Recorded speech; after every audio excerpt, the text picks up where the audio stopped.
3, 2, 1. This broadcast, telecast, podcast, and whatever the hell else it is copyrighted by the Rad Network and the Rob and Steve Sports Show. All found at theradnetwork.com and is for the private use of our audience. Any reproduction, accounts, or descriptions of this madness without the express permission of the Rad Network and Williams Broadcasting and Rob's Really Mean Lawyers is prohibited. So just don't do it. It's the Rob and Steve Sports Show. Right next to me is saying it. You may hear him. Down goes Frazier. Down goes Frazier. Down goes Frazier. The heavyweight champion is taking the mandatory 8 count. Welcome to 2 hours of sports and nothing but sports. Here comes Chicago. 17 seconds. 17 seconds from Game 7 or from championship number 6. Jordan. Open. Chicago with the lead. Email the show at ras@theradnetwork.com. Here it comes. Oh my goodness.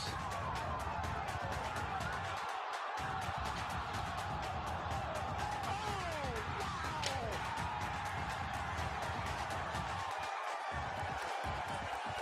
In your life have you seen anything like that? And now the Rad Network presents the Rob and Steve Sports Show. A couple of late-breaking news out of training camp. The Chargers are working out with the 49ers today. It's a joint practice. And head coach Jim Harbaugh has just confirmed that the team's starters will take part in Thursday's preseason game. It's the same approach Harbaugh took with the Chargers last summer. Riveting stuff as they announced who will and won't play in these preseason games. More importantly, one of their starting offensive linemen, Tyler Biadasz, has been carted off the field. Had to leave the team's joint practice with the 49ers. Reporters at the workout say he suffered a leg injury during the 11-on-11 workout. We don't know the severity of that. I don't know who that is, Steve. Tyler he's their center, not their start. He's their starting center, isn't he? He is their starting center, Wow. which would be a huge blow to this team if he's out for a long period of time. There's no word on the severity of the injury. Chargers lost another day, went down on his knee. I thought I heard that one of the Niners players, it was accidental, landed on his knee as well. So that's the news out of the LA Chargers as we start this morning. Hello. Speaking of LA, Otani last night.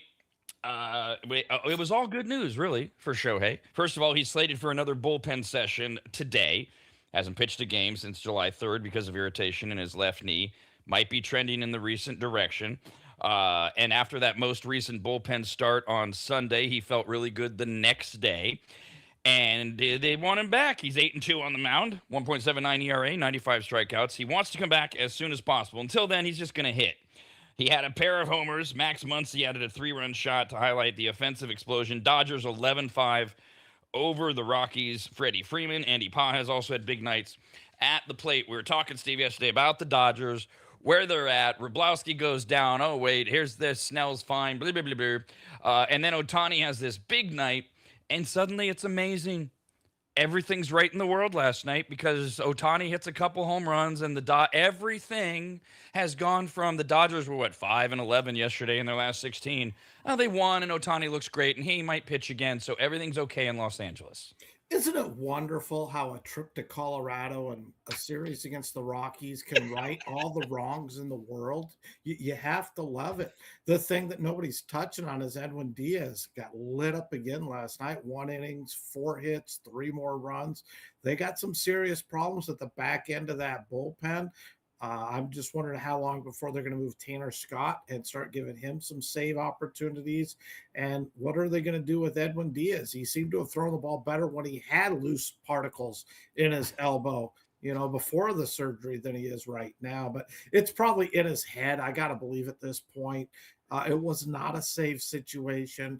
So a lot of those closers we've seen over the years really struggle when they're just put into mop-up work. But this is now 5 out of 6 appearances. He's been terrible. So they got to do something. Well, that's the concern is, closers don't like mop-up work, but when you've had 4 consecutive horrible outings, you need some work. And I was watching this game last night. I think it was 11-2, wasn't it, when Diaz started when he came Yes, in? 11-2, bottom of 9.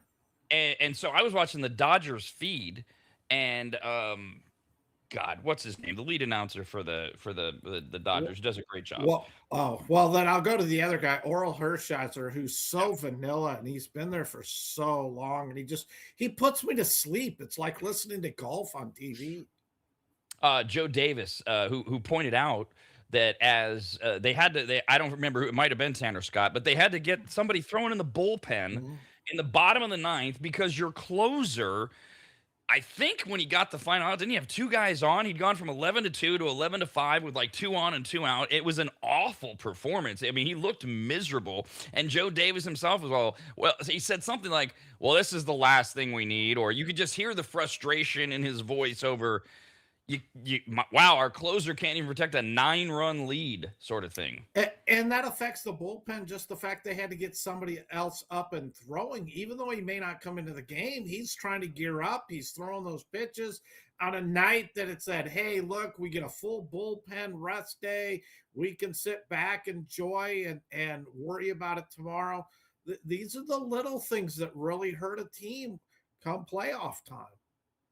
As we were talking yesterday with the Dodgers' performance over the weekend with the Brewers, it does have postseason implications depending on how everybody does as they wind up this season, because you're going to get home field advantage based on seeding. So one of the fun things to look at, who's going to win the best overall record in the major league race, because American League, National League, this is how it'll affect, right? Who's going to get home field advantage? Right now it's the Brewers, who have a .616 win percentage, which puts them a 1.5 over Tampa Bay, different league. There's the Dodgers, 2.5 back. The Braves are 3 back. The Cubs are 4.5 back. I don't even know that that's the Yankees. Yankees are 7.5 back of the best record. I don't see that getting surmounted and overcoming 5 teams. Realistically, Steve, Brewers 77 wins, Rays and Dodgers 75, Braves 74, Cubs 73. Who's really in the best record race? Because 4 of the 5 are in the National League. That's where it's going to matter. We know that the Rays are going to get home field in the American League if everything stays as it is. Although the Yankees could overtake them by what? Well, they got 6 games they'd have to overtake. So National League, without like sitting there and analyzing, oh, this is where they play, and this is the Brewers have not been consistently great recently. Neither have the Dodgers. Here come the Cubs. The Braves are consistent. Do you have a feel for best record in baseball now? We were worried would the Dodgers win 120. Doesn't look like it. I still think it's the Dodgers. What are they, 2 games behind the Brewers right now? I put the Brewers second. The team, I'm just not sold on the Braves. I mean, Martin Perez, etc., went out yesterday. I think he gave up 4 runs before he got his first out. They're bringing up Smith Shawver, who's going to start in Wednesday's game. He's one of their young pitchers, throws 97 or so, and has been out for, I believe, the whole season, if not most of the season. The other team I throw in there is Tampa Bay. I mean, who knows if the Yankees continue to struggle and the Red Sox come back down to earth, that we've seen them happen, and the whole rest of the American League is mediocre. If Tampa can just keep playing at that, who knows? They're 2 games out of the best record too. So those are the 3 teams I would throw up there with that best chance to win. I don't think the Yankees have a shot. Nobody else in the American League does. And the Cubs, if the Cubs find a way, but I'm not convinced they're going to run down the Brewers in order to get that opportunity. It would be ironic if the Braves, in the year of the horrible American League, were actually wound up with and it wouldn't matter at all, wound up with the best record in all of baseball, where, again, unless they have some catastrophic collapse, they're going to have it in the American League as it is. We'll get to the Cubs here in a second, because they sure that maybe I'm still jaded by the euphoria of watching that game last night. I wasn't rooting for the Cubs or the White Sox, but it feels like the Cubbies are poised. The Brewers have been inconsistent. But before I jump to that, one more with the Dodgers. So Edwin Diaz, big time struggling. Who knows what they're going to do with their bullpen? You and I keep sitting here going, isn't Shohei an option? I don't know. Boy, people are real, and it's been all season. but now he's back in another slump. They are riding Kyle Tucker hard. The $60 million man went 0 for 5 last night. He's 0 for 24 over his past 7 games. Just for fun, he threw in an error in right field from the beginning. You sign a contract like this, Steve. People have been on Kyle Tucker, and he is not improving. And then he's slipping back into these. And when you're the Dodgers, I get it. Everything is on a spotlight. I assume they can win everything without Kyle Tucker, but it's a story when you sign that big of a deal. It is. I mean, that kind of contract, was he making like $60 million a year? Teoscar Hernandez is sitting out there really comfortable going, great. It's all going on Kyle Tucker. I'm having a terrible year here too with the Dodgers. They're paying me a lot of money, but I'm not making that amount of money. And this just gets into the Dodgers have the money. Makes you wonder if the owner thing is creeping into the clubhouse in any way. With, he sold off the Lakers, but he also owns the Dodgers. Is there a little bit of talk there of, what's going to happen here? Because let's say he goes and, I mean, who knows where this could fully end up.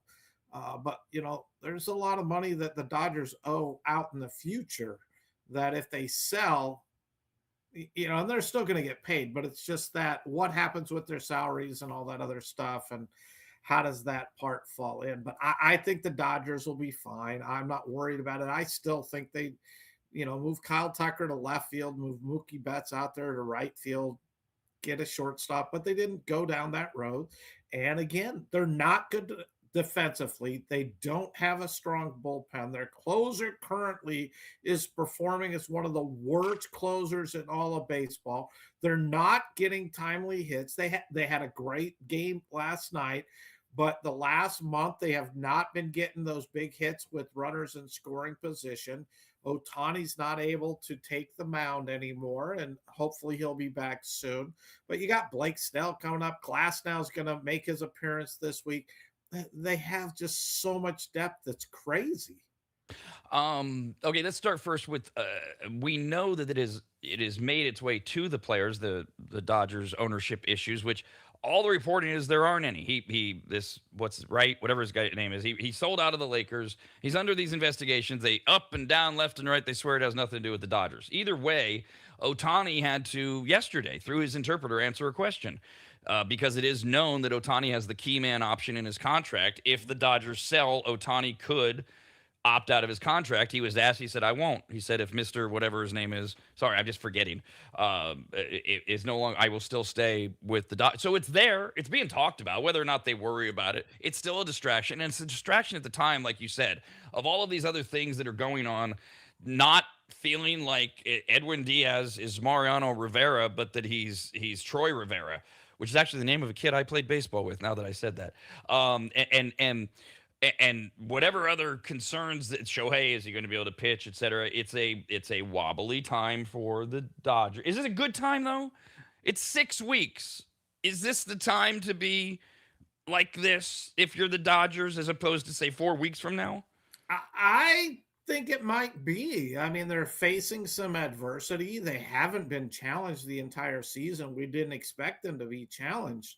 It's tough to go through, a whole season long of essentially spring training games gearing up for October, and then you're going to start playing. On the Otani thing, I expected him to say that, look, I'm not going to opt out. He's not going to come out and say he's going to opt out. But the thing I wonder is because of his deferred payments. If he opts out, does that mean the deferred payments all go away, even though he played those couple of years?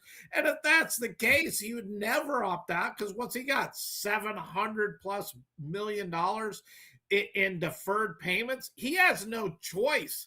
He shouldn't even have an opt-out clause in his contract, because he'd leave so much money on the table. That means he's been playing the last 2 years, like for, a couple of years for like, $2 million a year. You're not going to walk away from that. No matter how rich you are, you're not walking away from that. That would be a stupid contract. I would expect that he could exercise it and be owed for the time served. They probably have some formula that's in the contract that's convoluted. But yes, he would still be saying, starting immediately, I'm not getting what I negotiated because I believe another team will pay me, et cetera, and they're not. Just stay with the Dodgers. When you talk Otani, and we were talking about the Cubs, could the Cubs sneak up and challenge for best record in the National League, let alone the American League? It's now a two-person battle, basically. We reported on this last week. National League MVP continues to get hotter and hotter. So Otani goes out. He has his 2-homer game yesterday. Well, here comes Pete Crow Armstrong. This is that electric moment last night. Yeah, he homered to lead off the game. The big one, though, was the 10-inning victory where the 24-year-old hit a leadoff homer and a walk-off homer in the same game. Also vaulted him into the 30-30 club for the second consecutive season. The Cubs, White Sox, as we predictedly hoped yesterday, Steve, it's been a while since the Cubs and White Sox could play each other, and it really mattered this late in the season. It really matters. They're both right there, and it was rocking like we said it would be, and this place exploded. I don't know if you were watching, but man, when PCA hit that thing, if you're just a fan, I couldn't care less, Cubs or White Sox. I was like, there it is. That's baseball. And we've already been talking about PCA. You brought up the last time we mentioned this. If Otani doesn't pitch anymore, does that take any luster off the MVP thing? I hear more and more people saying, I haven't evaluated it myself, but I hear more and more people saying right now, Pete Crow Armstrong's the MVP. Where are you? He is leading the odds now. He has become the favorite to win the MVP. I think he's had a great season. I still fall into that. If Otani pitches again and is effective pitching, I still think it's going to be Otani. But Pete Crow, take away his first 6 weeks of the season, and he's been unbelievable. I mean, as you said, led off the game with a homer, ended the game with a homer, and you know, I viewed it a little differently. I looked at it as Shohei said, look, I got to keep up with Pete Crow Armstrong now because he's now the leader of the MVP. And that drove Shohei to hit his cup. It's going to be great. Run down to the end. I still think when you look at it and people go into WAR and, you know, wins above replacement and say, oh, he's running away with it, he's clearly the best.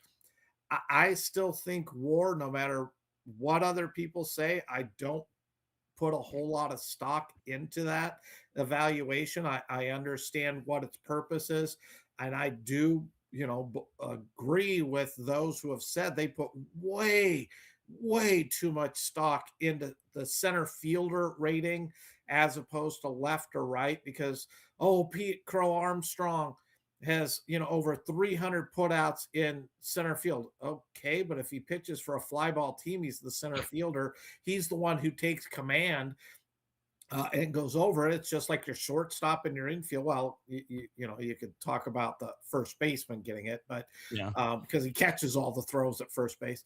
I think the stat is weighted, and he gets so much for his defense that weighs into that. And I'm not arguing he's the best defensive outfielder in the game, but I don't think he's that much better than Ceddanne Rafaela with the Red Sox, who puts up, you know, unbelievable ground he covers and everything else.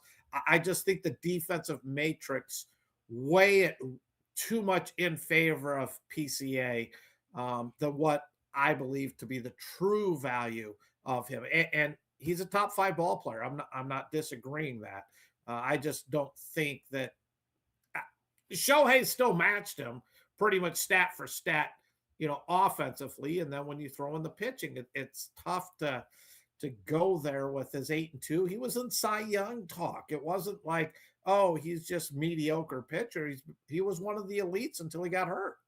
Now it is nice to have the debate over MVP be 2 players for 2 competing teams. It seems like too often we're debating over can a player be valuable for a team that's not even in the hunt? Although in baseball there's 24 of them technically that are in the. These 2 guys they I mean, it's hard to quantify because pitching in the National League has some extraordinary pitchers, but these are the 2 seemingly best guys in the National League. But then right away I go, yeah, but wait, there's Mizorowski. I don't know how to qualify when you get into players and pitchers. And it's fair that it's a 2-person race to me. Now, if all things were equal, Steve, because they're not, Otani's a little older, which of these guys do you want to build a team around if all things were equal? Is it still Otani because when he's right, he can do both?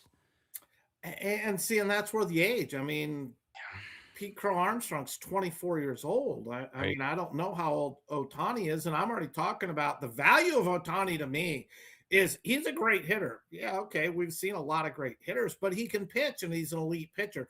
That's where his value is to me. And I think at a certain point, and I've said this on the show, that in the next 2 to 3 years, I think they're going to have to pull the pitching part away from him to keep him allowing to be the great hitter that he is.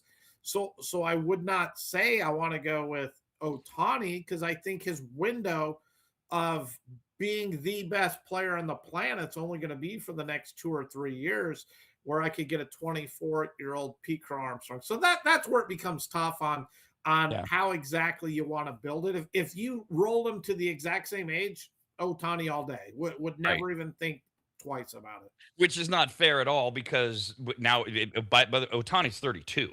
So we have 8 more years of experience going, yeah, that's a safe bet. We know what Otani's going to do. Well, what if PCA gets hurt or, those kind of things. So the Cubs, when we were talking about best record, you said, well, the Cubs could sneak in there. We've been wondering, could the Cubs catch the Brewers? They're 4.5 back in the National League Central. They're way up for the National League wild card. Cubs are in there by a +6 margin. As I said, they played their cross-town rivals, the White Sox, last night, who are still in first place by 4.5 over the Tigers. Now, the Cubs are without shortstop Dansby Swanson. He's going to miss at least 4 weeks because of, if it's not a bone body, it's a oblique. He's got the oblique strain.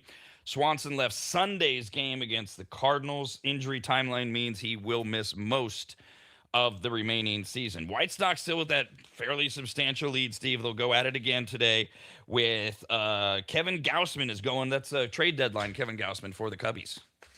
Yeah, and one thing I want to hit on the Cubs there is, as you said, Dansby Swanson, one of the strengths of this Cubs was their defense up the middle with Nico Horner, Gold Glover at second. You had Dansby Swanson at short, and you had Pete Crow Armstrong.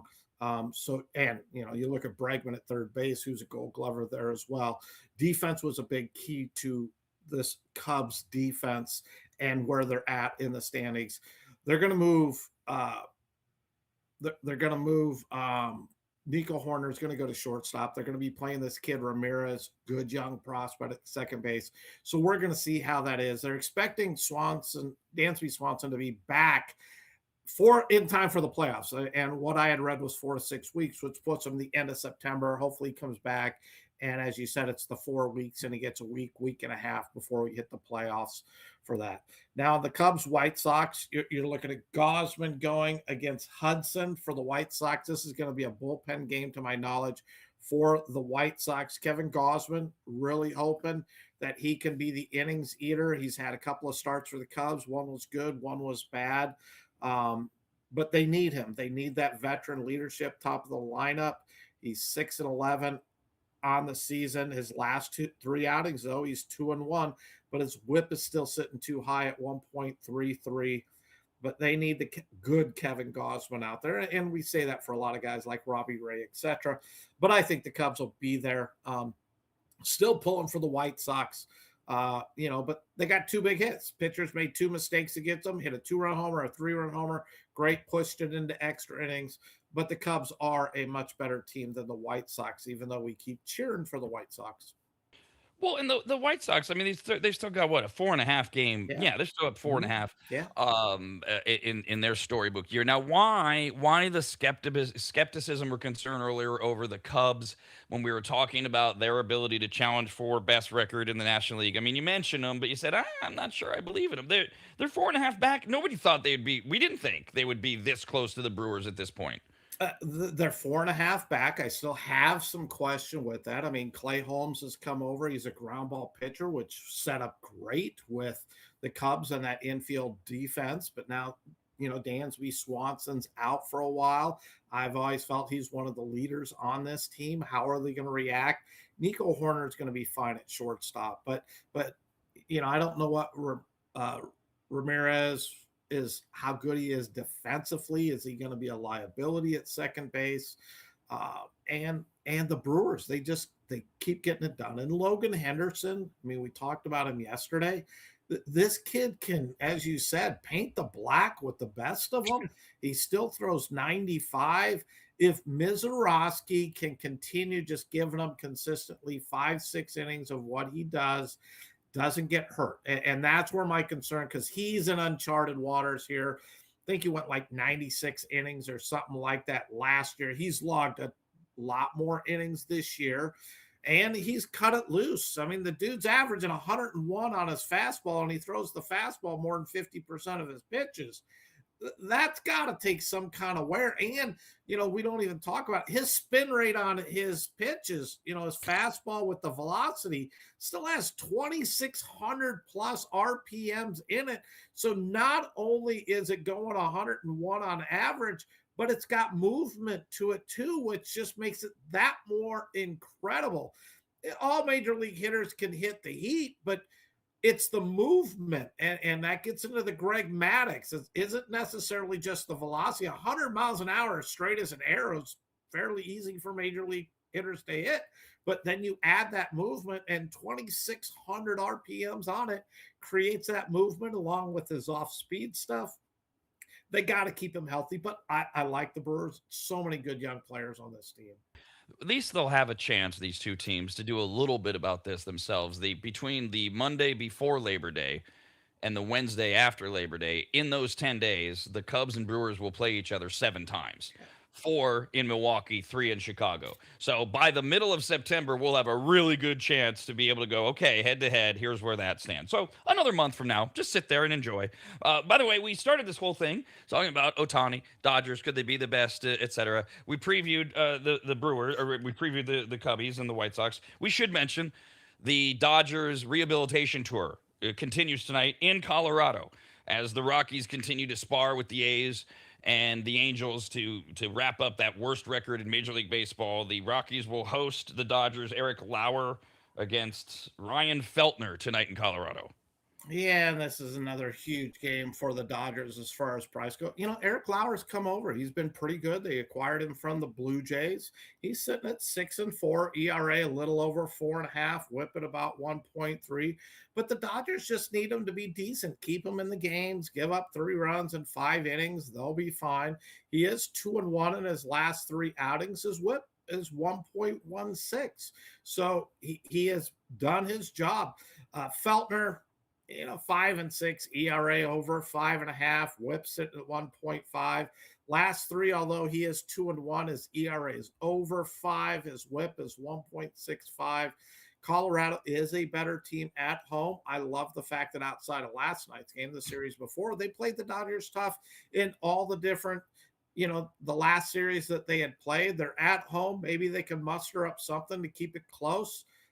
But they are so outgunned. It's not even fair. I wonder.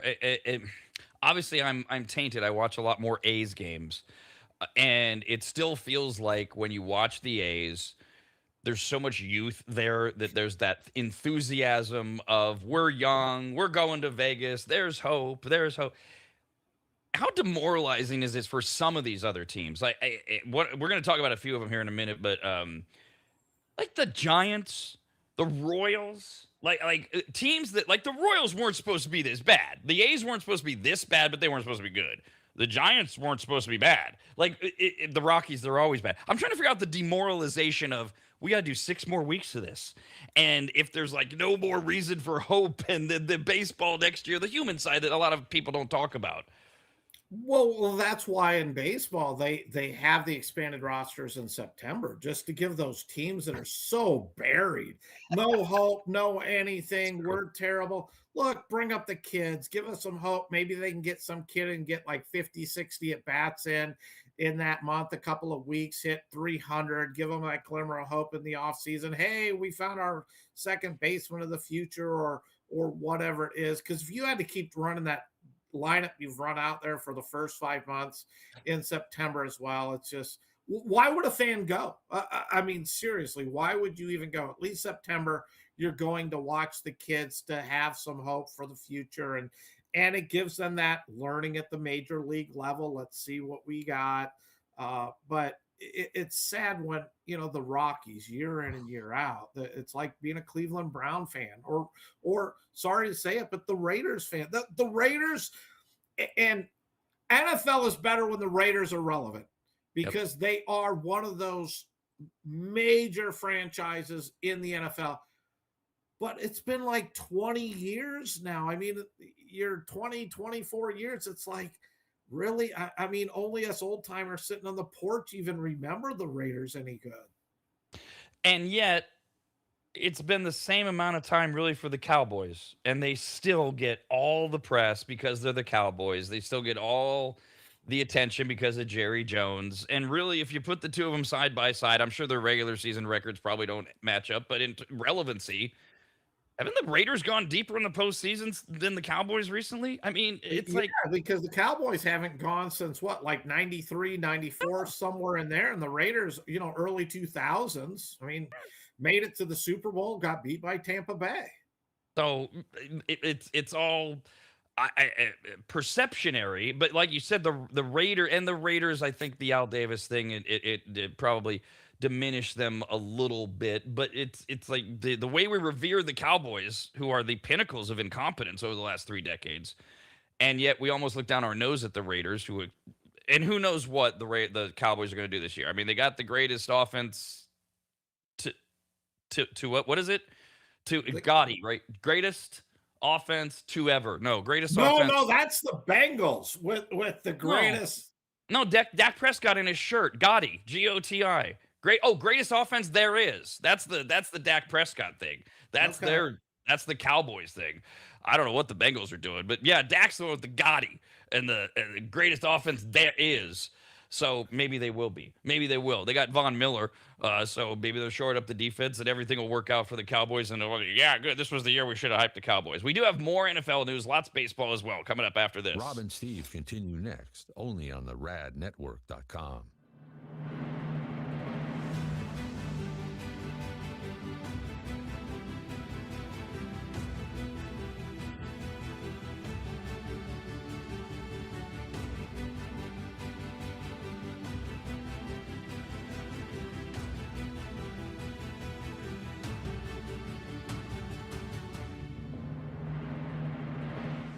Longtime maggots will remember Greg from MAP, M-A-P, as in Maximum Athletic Performance, which guides you to better output through better ingredients, also known as nutrition. Greg has been on the Rad Show many times and will be again, as he simplifies nutrition and helps us all understand what actually works when it comes to fueling our bodies, almost all of which can be found at maptrition.com. Every product is formulated with clinical precision and backed by science and purpose, and maptrition.com has something for every fitness level, even those of us who barely have a fitness level. With nearly 20 years as a nutritionist and a specialization in sports nutrition, Greg works with athletes and everyday individuals to optimize performance, energy, and overall health through smarter fueling strategies, all of which starts at maptrition.com. At the very least, we should all be taking daily multivitamins, and Greg has his formulated for exactly what a man or woman's body needs. Protein is in, but maybe instead of getting yours from mac and cheese with extra protein, you get it from maptrition.com. And of course, all things workout, training, and exercise are available as well. From pre-workout to creatine and other muscle builders to recovery supplements and more, all at maptrition.com. From morning breakfast essentials to post-workout recovery and everything in between, maptrition.com's full range of supplements, proteins, and wellness products are built to power your journey from start to finish. Check out all the products and find what's right for you and order it shipped to you all at maptrition.com. That's maptrition.com.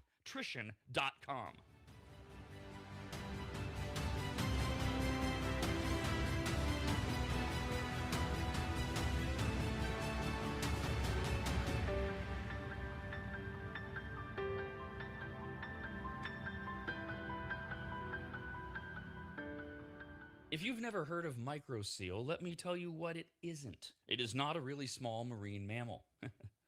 Get it? A microseal? Oh, fine. Just ask AI. AI describes MicroSeal this way with a bunch of AI words. MicroSeal is a premium, eco-friendly, and biodegradable fabric protection spray that penetrates deep into fibers to provide permanent stain, soil, and sun fade resistance for rugs, furniture, and delicate fabrics. It uses nanotechno blah blah blah and blue blue blue blue blue. What AI is trying to say is that MicroSeal is non-toxic, non-allergenic, safe for pets and children, and although AI doesn't say this, it should, you need to contact longtime maggot Joel from AdvantageSteam.com right now to get him to apply MicroSeal for you. You can even make appointments online at AdvantageSteam.com. We've had MicroSeal for years at Williams Manor, and it treats a lot more than carpets. MicroSeal protects virtually all fibrous materials, including wool, cotton, silk, suede, leather, and synthetic fabrics. It protects upholstery, carpets, rugs, draperies, and clothing, including wedding dresses. And ladies, you're going to need what? 3 or 4 of those in your lifetime. And it protects against stains, moisture, and UV degradation without changing the texture. Also, if you're an interior designer, Joel has a special program just for you, and all you have to do is say the password, which is what? What? There's no password, I guess. Never mind. Whoever you are, contact Joel at AdvantageSteam.com. And if you're an interior designer, tell him, I guess. I don't know. That's AdvantageSteam.com, where you'll learn more about MicroSeal and everything else that Joel offers. At AdvantageSteam.com, that's AdvantageSteam.com, AdvantageSteam.com.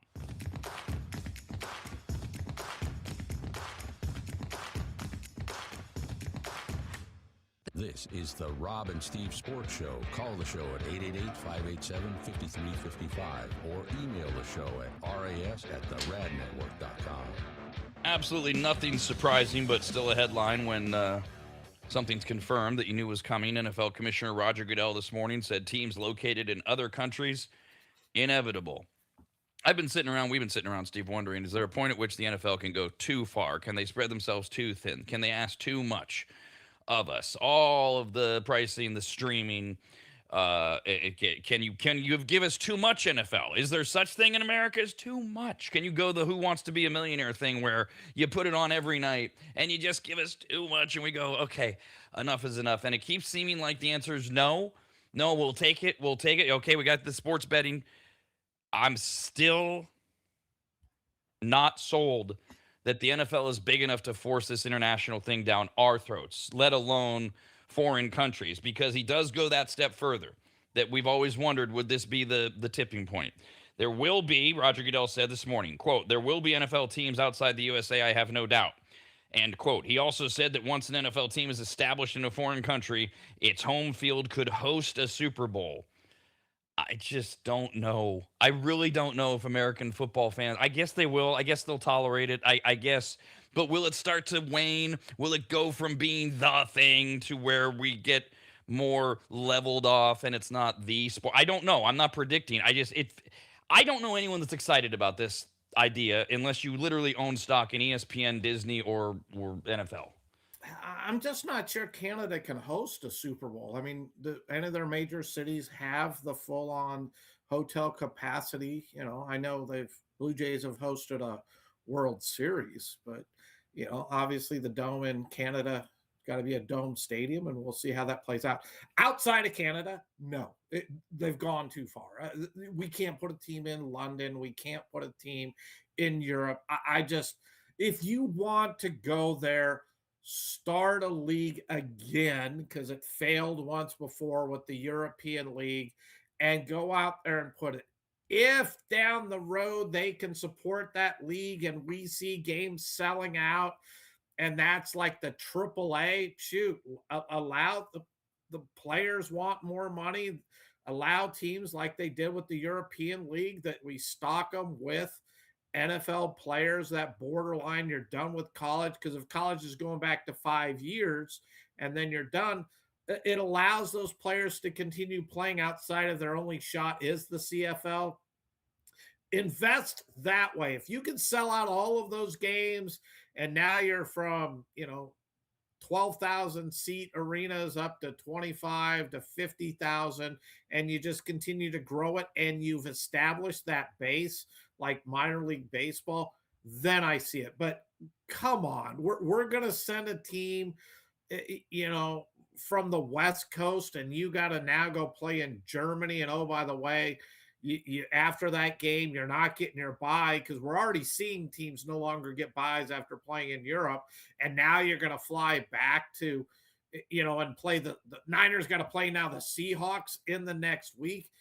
You're talking crazy town. And what, Australia? We already talked about how 16 hours. And Australia shouldn't even be on the map. It should never even happen. Just the realistic of it, unless you form the own league. And I know there haven't been the pushback from the fans, but I think we're getting closer and closer to that. And for me, and I'm as big a sports fan as out there, you go into Europe and you just say, look, we're moving the Jacksonville Jaguars to London. Yeah, I'm really having a hard time with that. And isn't it likely that if they were to assimilate, which is what Roger Goodell is speculating on out loud, European teams, expand, I guess would be the right word, into the NFL, or sure, maybe they take a team that's failing in America and they put it over there. Wouldn't it become... It's because it's not the same as Toronto and Montreal in baseball and in hockey. You're on a different continent. Wouldn't it basically be all of the other, whatever at that point we are, 31, 33 NFL teams are all rooting against the London Jaguars and the Madrid Oilers? Because it's like you're foreign, like you're really foreign, even though some of you guys we play. It just seems to me like it takes on a different animal. I agree. And one, the European Football League failed. Okay, right. Restart it. Let's see what it does. Two, is the NFL that arrogant that they feel they can take their product, throw it down in Europe, and it will now become the number one sports watched and attended sporting event in that continent?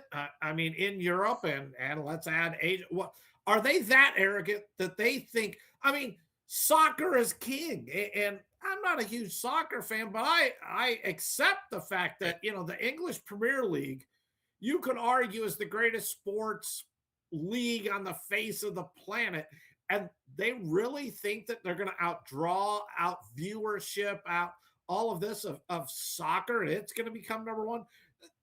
They got no chance. And that's the part is, are they just being unrealistic in how popular the NFL really is and will become, because it's not there now in Europe, that they just think that they love it so much in America, they're all going to jump on board and love it this much there. So we just need to force the product down their throat and they'll all convert. Is that what the NFL thinks?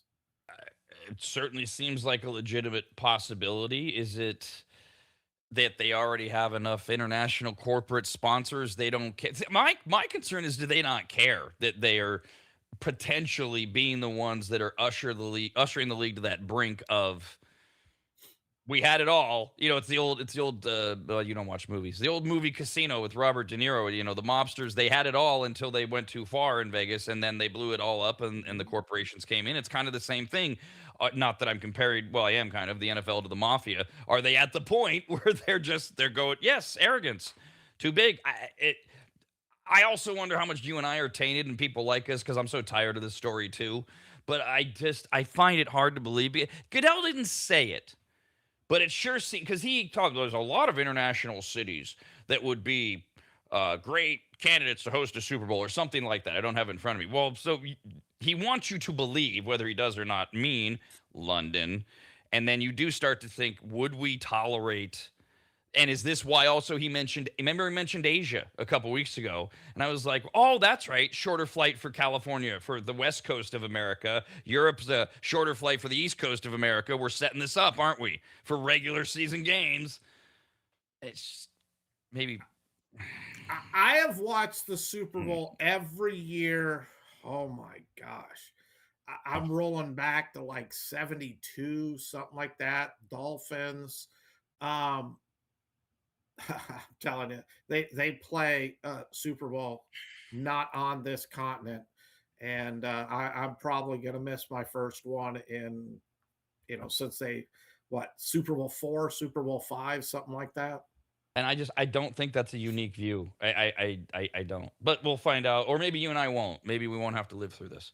By the way, with all these changes, right? So ESPN, NFL, Disney, blah, blah, blah TV rights. The NFL network will have 7 regular season games that they will broadcast. That's in addition to everything else and everywhere else, etc. ESPN, NFL, because now it's ESPN and NFL network, and there's 10% of the NFL owns ESPN or whatever. So there's ESPN FL is closing in on the booths of their 7 regular season games. They will be called by the two guys, Dave Pash and Bob Witchison. They're just solid play-by-play guys. They're kind of like, they're good play-by-play guys because you'd never heard of them. They just do their job. Kurt Warner will be the color guy for one. Warner does a good job. He's pretty solid. Louis Riddick, okay, he's the other color guy. I don't have a problem with that.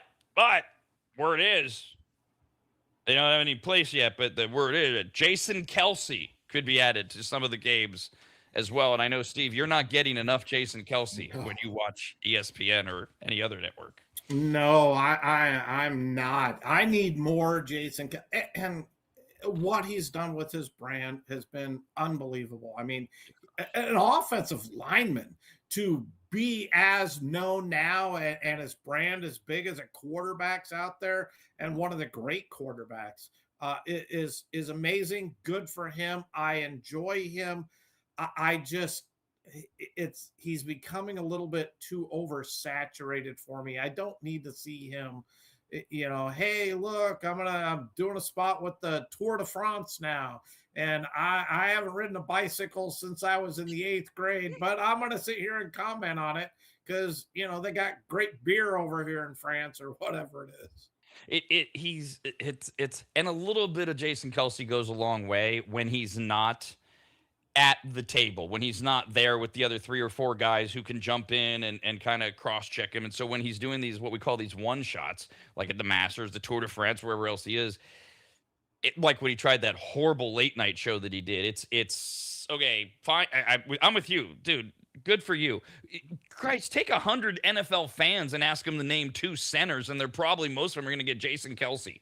And then, I don't know, that's how big his breakout is. You're absolutely right. But it seems like you've thrown the wall against everything, and I don't know that we need him. You know what's sad about it? This is where he belongs. He should be popping up at football games. This shouldn't bother us, right? But the announcer in the parking lot with the tailgates, great fit. I love the stories. I love everything that he does on that. But it's just leave him in his element. And I think that's where my complaint is they're trying to force him into everything. And it's just leave him at what he does great. Tom Brady, look, leave him in a studio show. He should never be the color man on a game. So I'm not just picking on Kelsey. I think Brady in a studio show is fantastic, but not in the current element he's in. By the way, anybody that might be interested, if you want to YouTube it, Mike Tomlin was on the Tonight Show with Jimmy Fallon last night. 5 minutes, and if you've never seen it before, like if you've never seen the Mike Tomlin Show, if you've never seen any of his post game, which a lot of casual fans don't, he's so personable, and all you have to do is watch that and you go, yeah, he's going to be great when he's in the studio with NBC for Sunday Night Football. So that was last night's Fallon, if you care enough. Now, one of the other things we follow as much, if not anybody than most in this industry, sports betting, as it relates to our sports, and the NFL and Fanatics, the only ones left, have struck a deal pursuant to which Fanatics will pay the league an undisclosed amount of money to attach the shield, the NFL shield, to its stylized flag. Previously, FanDuel, DraftKings, and Caesars somehow shared the label of exclusive sportsbook of the NFL, which no one understood because you're literally redefining the word exclusive. Now, in fact, at one point, no joke, the NFL had 7 exclusive sportsbook partners. What? Per negotiations, they continue with FanDuel and DraftKings, who have become the Coke and Pepsi of American sportsbooks. Caesars, according to reports, is backing out of the NFL tie-in business deals or whatever. But it's like, Steve, this is the behemoth that is sports betting that we keep talking about, that you've made your life out of. It ain't going away. It ain't getting smaller. It ain't slowing down. It's getting bigger and bigger and bigger and bigger. There's nobody left to partner with these sports leagues, NFL, and they're all in there, it seems like. Who's now that Fanatics is in there, stretches credulity, transparency, integrity. I don't know if the cat's out of the bag, barn, whatever, too far, or is this great? Where does this leave us? Okay, I'm going to start with your exclusive sports books of the NFL because I run a sports book. I am aware of this. And it used to be if you were willing to agree to their terms, their conditions, their money, etc., you could be an exclusive sports book for the NFL by meeting those, which then gave you the rights to the real time data for all your in play and everything else. So they never sold it as exclusive. You're the sole exclusive of the NFL. It was like, look, if you're willing to pay us for this, you can then use our logo and our information for the teams and show that you are an official sponsor, would probably be the way to put it, of the NFL. Fanatics has been around for a while now. They're trying to hit into that sports book area. By making this agreement, I think this is more of a last ditch effort for them to try to become a FanDuel, DraftKings. They're way down the board when it comes to sports books, you know, even behind the Caesars, the Bet MGMs, and all of that. The part that's interesting, though, is that Fanatics is the supplier for all of the apparel that you go to the NFL shop and it's, you know, sponsored by or run by Fanatics. I wonder if they're going to get into, because they tried it and they got shut down, but I wonder if they're going to touch back into being able to use their apparel, like sign up for an account, get a hat from an NFL team, make these bets, and you know how they're taking away in various states, like Colorado has taken away the vouchers and the various things because they're taking a very active step towards responsible gaming, and they don't want people pushing out push notifications to try to get them to play more. And we see this with problem gaming. But I wonder if they'll go into that with that, hey, look, you know, we'll start sending you merchandise instead of the vouchers. I'll get you a Tom Brady autographed jersey if you lose enough money with us. Just little things like that that gives them an advantage if it's going to be permitted. It is not yet, because they started that with, and that's where I got the stated this is they used to have the sign up for a Fanatics account when they first launched, and we'll get you an official baseball hat or whatever it was, and that got taken away. So I'm curious. I think this is a last ditch effort for them to become relevant in the sportsbook industry, and I don't think it's going to work. And I'm curious how long they will stay with that exclusive partnership with the NFL. So this is a little bit more sociological, but we're seeing this more. I'm seeing this more and more when we take a behavior and we expand it, we legalize it, we encourage it. You always see the spotlight shine brighter on it, and you see more and more people go, "Hey, now that more and more are doing this, we don't like it." We're seeing it around the country. Been seeing it for 10 years with marijuana, even though it's an 80-20 issue. People say legalize it kind of thing. There's still plenty of people out there going, see, now that it's prevalent, ... We're getting this with sports betting. Right now, a lot of people are really attacking, depending on their point of view, either the existence of sports betting, wrong, or young men who are struggling in America a lot in a lot of ways, and a lot of people are saying these young men who are making up this fast growing part of not just sports betting but the prediction markets as well, that they're so lost that they're grasping. And my reaction to this always, and you know I'm not pandering to you because you've been in sports betting, because I feel this way about everything else, alcohol, driving, all this other stuff. It's not the thing, it's the people. It's not the presence of sports betting. It's whatever's going on in each of our lives that causes us to do something to excess. But you are a proponent. Well, we are proponents of, there has to be some safeguards. There are safeguards for alcohol, age of consent and testing, and you can't do this, that, and the other thing. People, and you keep using Wild West with the term with prediction markets, is the whole betting thing Wild West in America now, and we're barely hanging on to the reins. It is. Since the Supreme Court overturned and allowed sports betting to open up everywhere, everyone's jumped in. They think it prints money. They're highly mistaken because the margins are so small. And that's where you've seen everybody launch a sports book, and they just continue to dwindle and the prediction markets now have entered into it. The difference from the wild, wild west is the prediction markets don't have any oversight with them currently. All of the sports books nationwide have state oversee with their gaming boards, etc., which have regulations. If you have an issue, there's someone you can go and complain to, and they protect the interests of both the company and the player. So they are to be neutral and protect both ends. And believe me, for the most part, I would tell you from the casino standpoint, which is the side I've been on, they come out with we are protecting the player first, and then the casino needs to show how, the house rules, the various things, and this is why we determined what we are.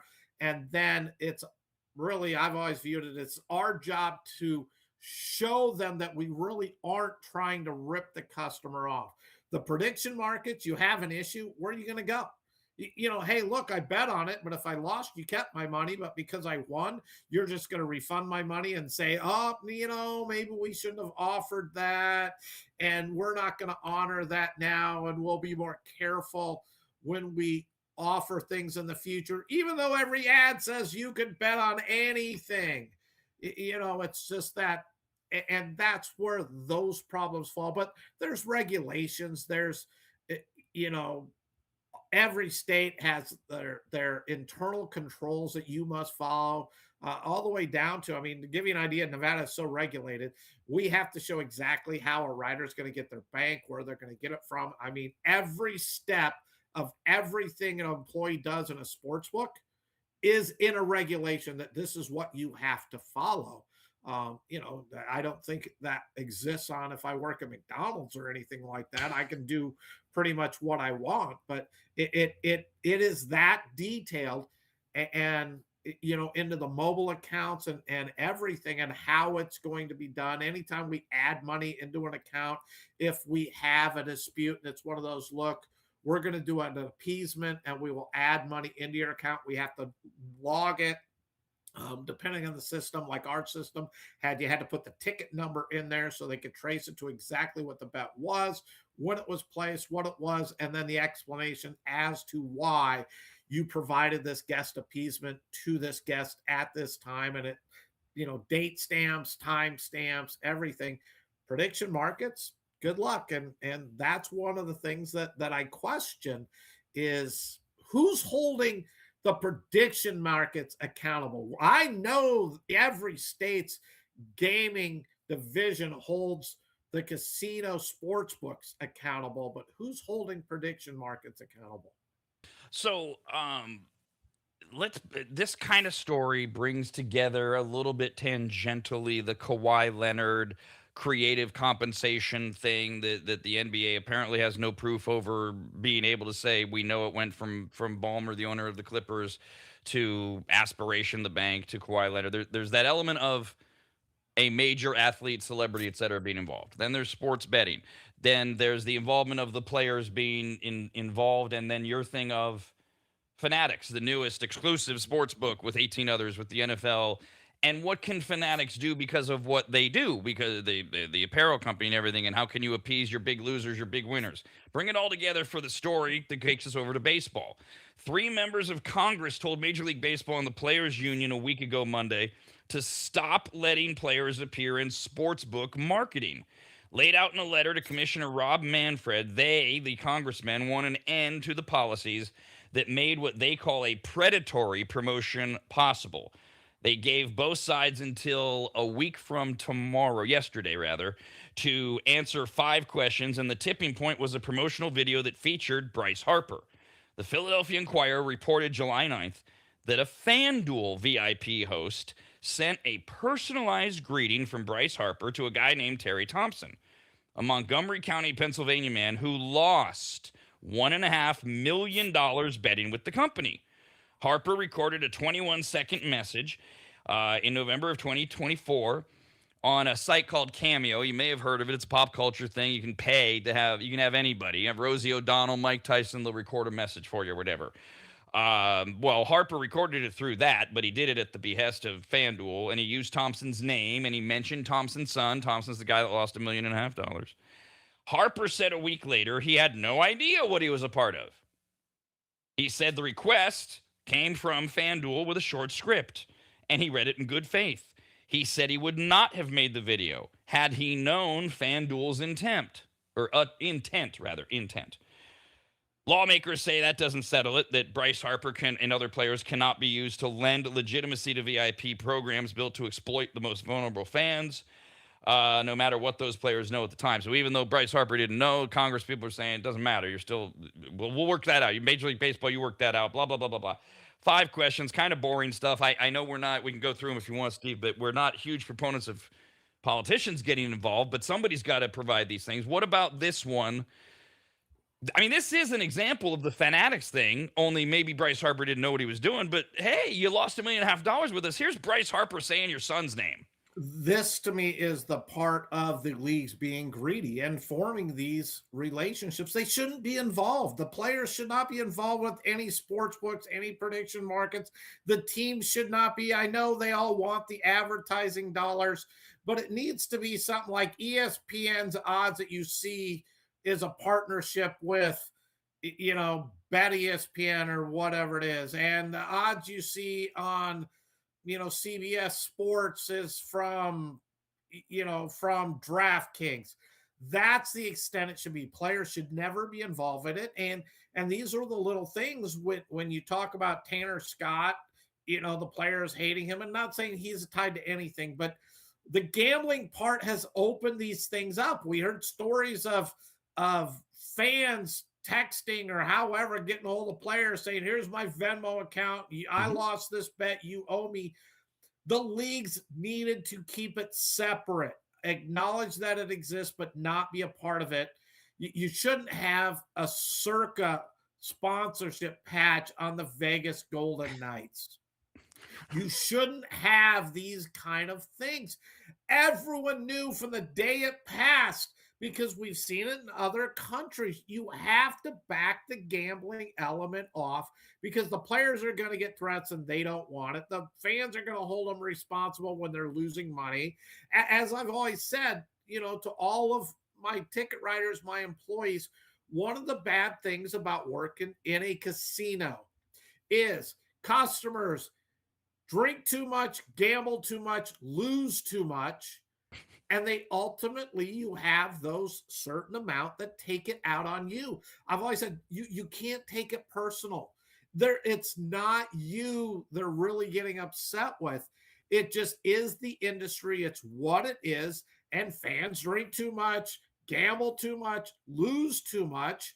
And if it's in connection with these leagues, they're going to blame the player. They're going to blame the team. Here's a guy with a alleged gambling issue, and the company sends him a thing from Bryce Harper. Hey, look, how did he get this?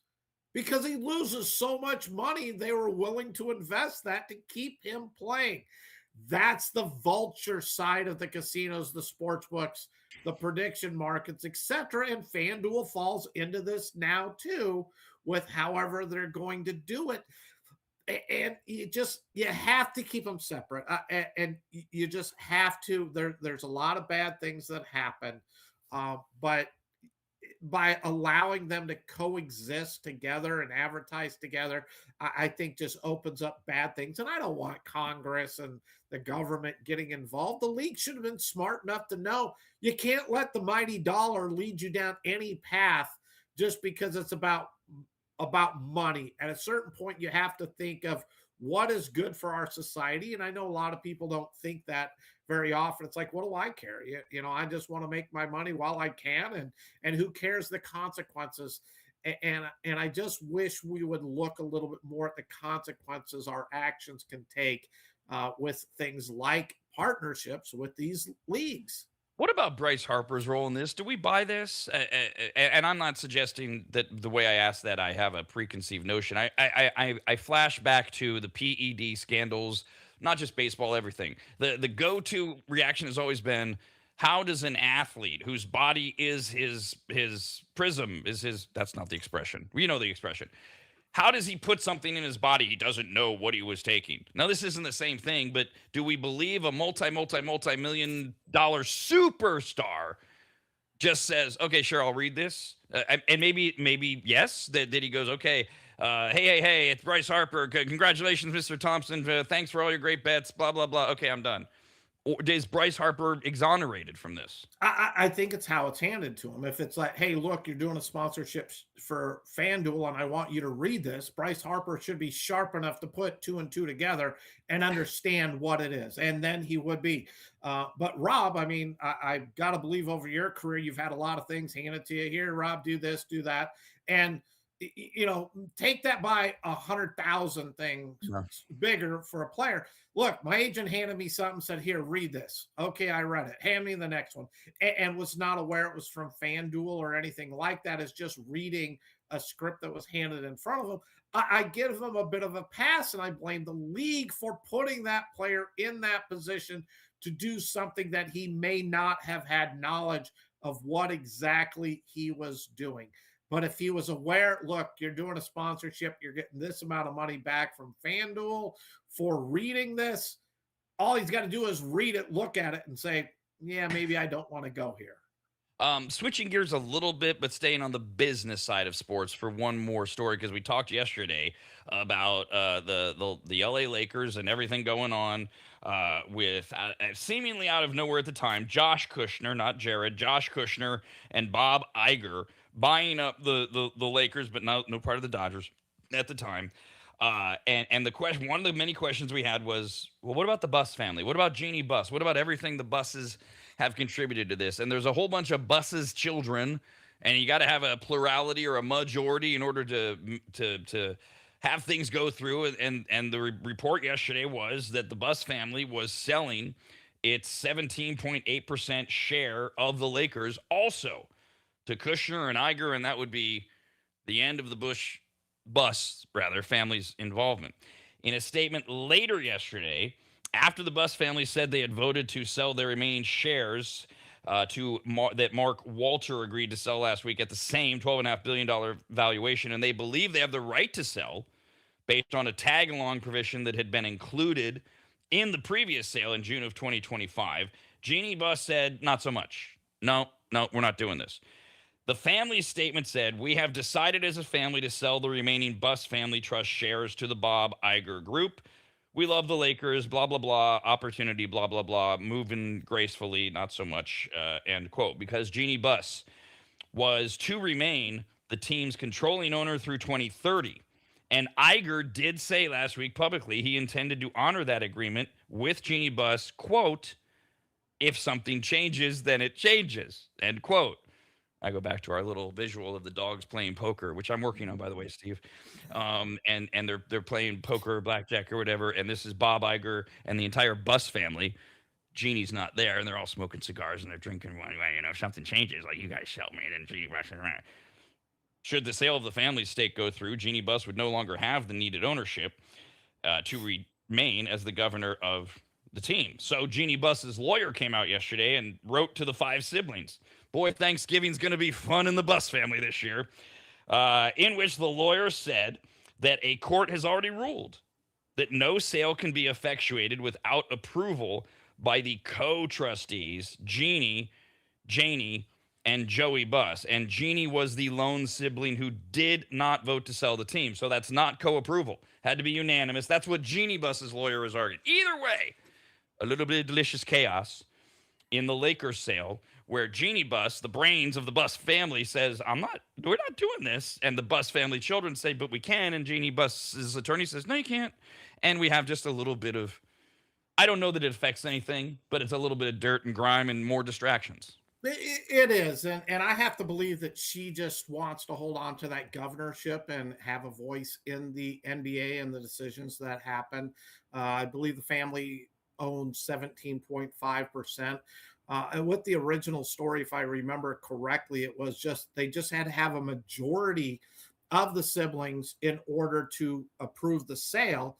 and there's 5 siblings or 6 siblings, whatever it was, and Jeanie was the only one who voted no, and the rest said it, which moves them forward. The part that Jeanie's leaving out of this whole thing, from my understanding, is she had the agreement with the owner last year when he put it in place, and she would run it through 2030. But all of the siblings all had roles and positions with the organization. They were all fired from it after the ownership change a year ago, fired every one of them. Jeanie was the only one that remained. Of course, there's going to be a little hostility here. Once, as you can recall, she's had fights with her brothers who felt that they should have controlling interest and they should be the voice, not her, but she has withheld and stood firm on that. That 17.5% divided up between the 5 siblings. 4 of the 5 want to sell. Well, they can't sell because you have to be the governor. You have to have and control of 15% or more. If even one sold, they wouldn't have it. So they're not permitting anyone to sell it. Just, let her keep her share and sell the others. But she has taken total command of that Laker interest and has been against all of the siblings. I love the chaos. I love seeing where it goes. It just, to me, is showing that she just wants the power. It's not necessarily about the family. She wants the power, wanted the money because she got the money. And I kind of put it towards the Mark Cuban thing because we saw him sell his whole stake in almost all of his stake in the Mavericks. And then it was with that, I'm going to still maintain control. But then it went away. And now we hear him, look, I need to buy the Mavericks back. I was supposed to still oversee things. So it's like Jeanie wants to oversee everything, but bank her money on top of it. And I'm really curious to see where it goes. In the end, it's going to have to be, obviously, again, we're dealing with rarefied air, the Buss family, the Iger families, billions of dollars. It's going to come down to a settlement, a buyout, or a position for Jeanie Buss that allows her. I mean, I can't imagine them allowing this to get so ugly that it really becomes a protracted legal public thing. Oh, I can. Really? I could see this because I think there's a lot of hatred there. And they aren't just missing this Thanksgiving dinner. I think they've been missing Thanksgiving dinners together for quite a while because this ordeal with the kids has been going on since Dad passed away. Rob and Steve continue next, only on the radnetwork.com.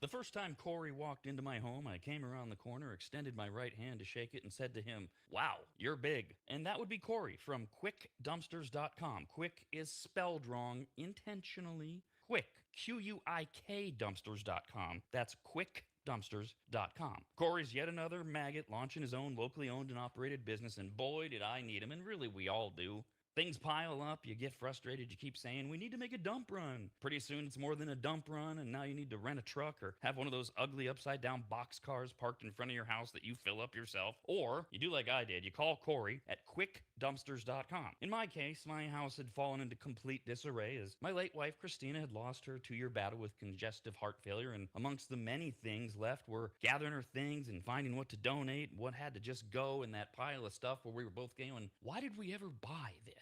And it all could have been so overwhelming had Corey not just walked in, taken charge, and removed dozens of boxes of total junk, unusable dog kennels, desks that were falling apart, a worthless old smoker that couldn't be fixed, bag after bag of crap, and I can't remember what else. He was quick, spelled wrong, Q-U-I-K, quiet and clean. Well, he wasn't clean. I mean, he was. But I'm not commenting on his hygiene. I meant that his work was clean. He swept everything when he was done, and the house looked like he'd never even been there. Corey's the real deal, and I couldn't be more proud and happy to call him a brand new advertiser. His story's incredible, his dedication unmatched, and his motivation to succeed larger than he is, and that's saying something. Quotes are free. You don't even have to have them over to your house. Just send him some pics or videos, and you'll get your price, Schedule your day and time and watch someone else get that junk out of your house. Go to quickdumpsters.com. Quick, Q-U-I-K, dumpsters.com. Quick, Q-U-I-K, dumpsters.com.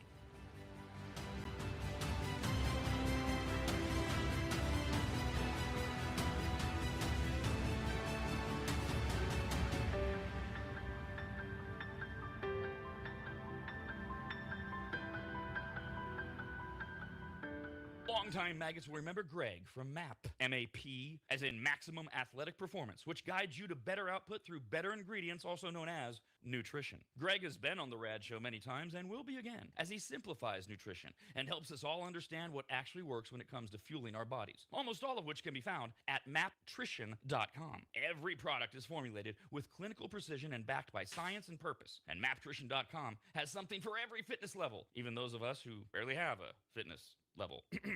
With nearly 20 years as a nutritionist and a specialization in sports nutrition, Greg works with athletes and everyday individuals to optimize performance, energy, and overall health through smarter fueling strategies, all of which starts at maptrition.com. At the very least, we should all be taking daily multivitamins, and Greg has his formulated for exactly what a man or woman's body needs. Protein is in, but maybe instead of getting yours from mac and cheese with extra protein, you get it from maptrition.com.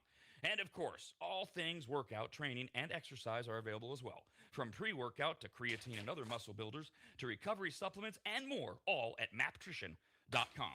From morning breakfast essentials to post-workout recovery and everything in between, maptrition.com's full range of supplements, proteins, and wellness products are built to power your journey from start to finish. Check out all the products and find what's right for you and order it shipped to you all at maptrition.com. That's maptrition.com.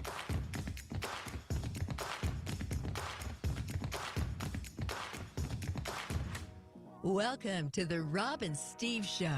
Like so many men, they played sports all the way through high school and then realized we suck. Let's just watch and talk about sports. Email them, ras@theradnetwork.com. All right, Steve, we're going to go back to Major League Baseball, and I wanted to phrase this one a little bit differently in the sense of we look at various teams like the Blue Jays. The Blue Jays, they were in the World Series last year. They came out this year. They laid a turd. They at the All-Star break, at the trade deadline, rather, they started to rebuild-ish for next year, saying we're not this bad. We're going to get ready for next year. Now they're right in the thick of things. Other teams, they have no reason at all to be optimistic whatsoever. I don't know where we would put, say, the Giants, maybe in the middle of that. Where are the Mets? The Mets, everybody makes fun of the Mets and their payroll, biggest payroll, and all of these albatrosses.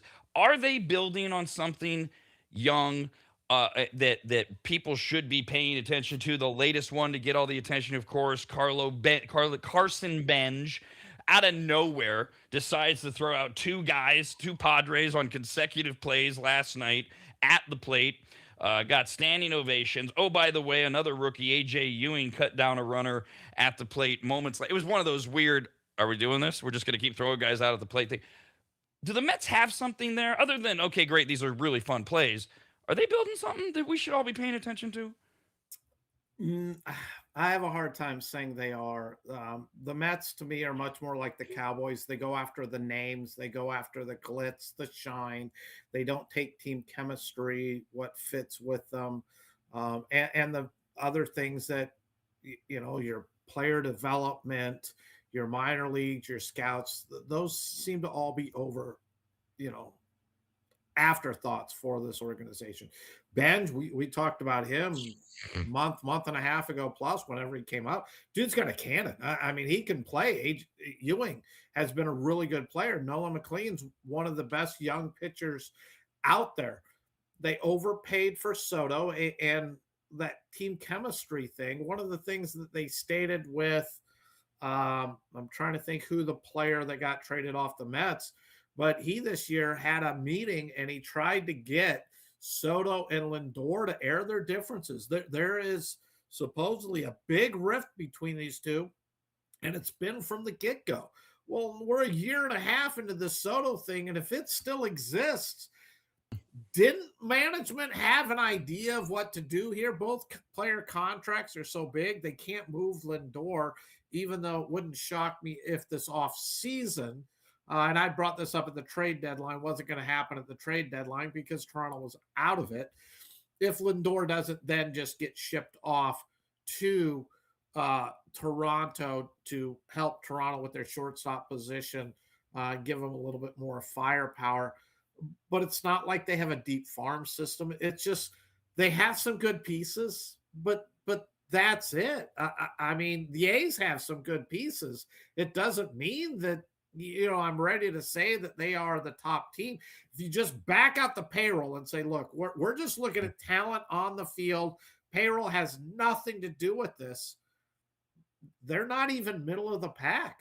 I think they're below the 15th team in the league because I don't think they have that much true talent on the team, and they get overvalued just like the Cowboys. So to me, the Mets and the Cowboys are very similar organizations. By the way, that gave Carson Bench 4 assists in a span of 13 innings over the past 3 days, and the Mets, they beat the Padres, which is one of the things we talked about yesterday. That the Padres need to not lose to teams like the Mets. The Padres are still right there. They're the 3rd team in the NL wild card by a game over the Diamondbacks, 3 over the Marlins, etc. They're 8 games behind the Dodgers, and they're going to do it again today. We mentioned yesterday, Robbie Ray, another trade deadline acquisition. He's going for San Diego against Zach Thornton today. Yeah, and you can't knock the Padres in that game. I mean, Walker Buehler couldn't get out of the first. He got out of the first, but gave up 2 runs in the first inning. That was the final, 2-1. Nolan McClain, one of the best young pitchers in the game, has really struggled the first half, but he's starting to figure it out. And, that's one game. Mets have been playing good. They've won 4 in a row. They've won 7 of their last 10. Robbie Ray, time to step up tonight. 9-7 on the season, ERA just under 3.5. But they brought him in to be a front of the rotation pitcher for this Padres team as they make their playoff run. He's 1-1 in his last 3 outings, but his ERA is 4.2, his whip's 1.47. I keep talking about it, the walks. Giant fans know it. Every fan knows it. When you watch Robbie Ray, when he walks batters, he gets in trouble. He gives up too many free passes. But when he's throwing strikes, he's close to unhittable. Thornton's going for the Mets, 3-3 on the year, 2.8 ERA. Mets are playing good baseball, but they're still just a mediocre team at best. They're not one of the worst teams in baseball. They're really not. We're finally starting to see them play pretty decent baseball. And as you said, they have some good young players on the team, but they're just really not a good team. And the Padres need to step up. They gave the first one. They were in a big pitching mismatch, but they have the advantage in tonight's game with the pitching matchup.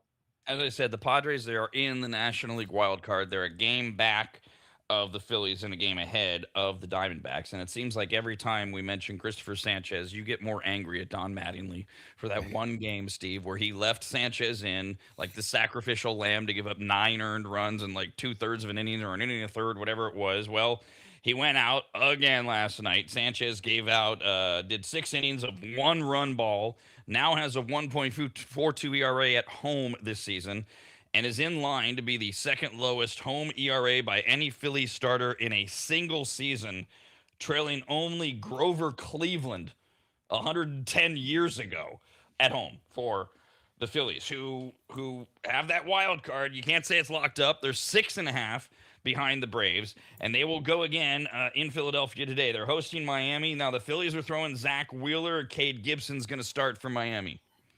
Yeah, and Zach Wheeler needs to bounce back. He got hit a little bit in his last outing. He's still 10-4 on the season. One of the best pitchers in baseball. ERA under 3. His whip sits at 1. But his last 3 outings, they got to get him back on track. He's 0-2. His ERA is 6. His whip is 1.6. They need to find a way to get him going. Philly, though, has won 4 in a row. They escaped yesterday's game. As you said, Christopher Sanchez, 1 run in 6 innings, had a nice outing, but their bullpen went and tried to give it away. And depending on how the bad call went in the 9th inning, the Marlins may have tied it up. I don't know if you've seen it, but they hit a fair ball down the line and it would have scored 3 type of thing. They call it a foul ball. So then it became, okay, umpires, it's a foul ball.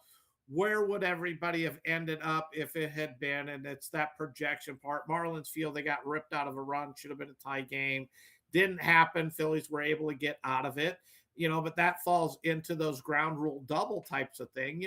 Runner on first, going with the pitch, hit it into the corner, bounced up in, but by the time it bounced up in, he was already around second. It's just a judgment call that didn't go their way. Phillies they got to find a way. They need to win this game again tonight because you don't want to be losing. But I keep saying that I like the Marlins team. They're a feisty team. Don't have a whole lot of hitting, but the hitters they have, Lopez has had a really good year. Edwards has had a good year.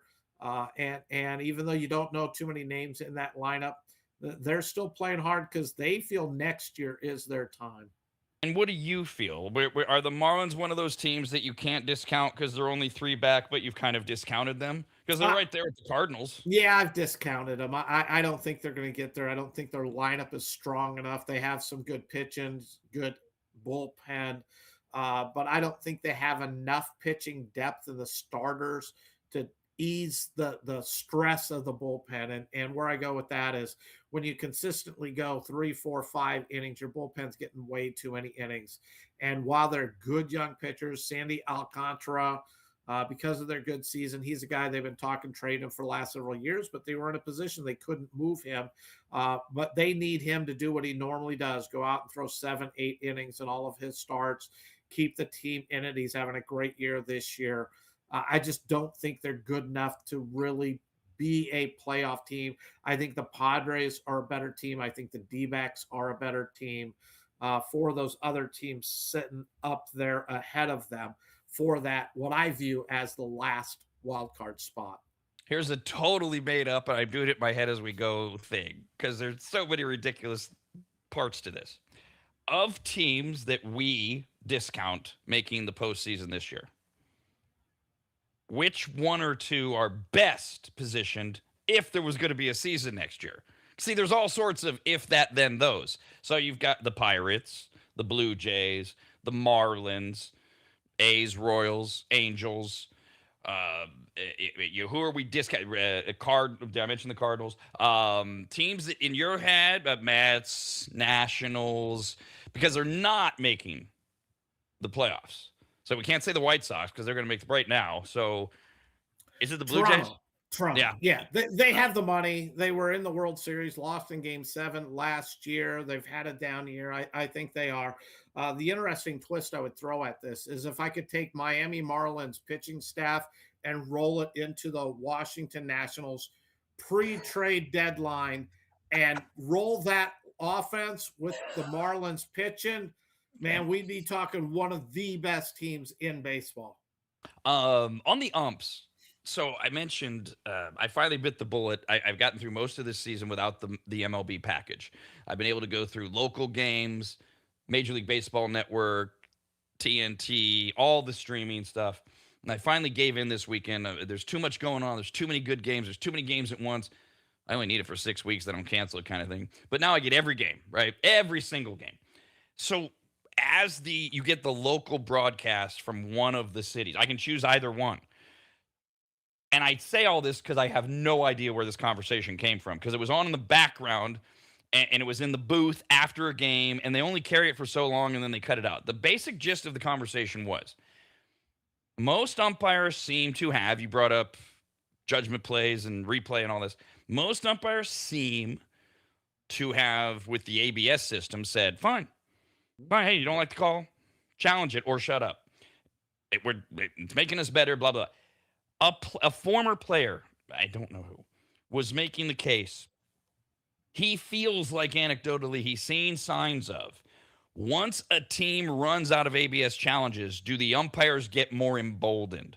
Do they become more likely to go a little bit out of their zone because they know Blue Jays got no more challenges? I'm going to expand my zone. He didn't present anything. It was a background conversation.